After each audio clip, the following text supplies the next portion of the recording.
Good day everyone! Nandito po tayo sa aming farm. Bibisitahin ko po ang aming mga tanim. Wow! Ang gaganda ng mga mais at ang tataba. At may mga bunga na. But wait! Hindi po sa amin yan. Ito po ang sa amin. Dito po sa kabila. Sa kapitbahay po naming farm yan. Ito po. Lakad po tayo ng konti.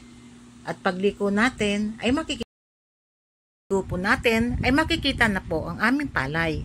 Ito po, ayan na, nakikita na po sa bandang kaliwa. Ito ang aming palayan. Ito po, malapit na. Punta ho tayo sa harapan.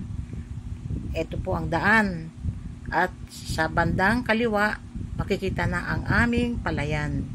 Ito po, ang makikita po ninyo, kung hanggang saan po nyo nakikita hanggang dulo, hanggang doon po ang aming palayan.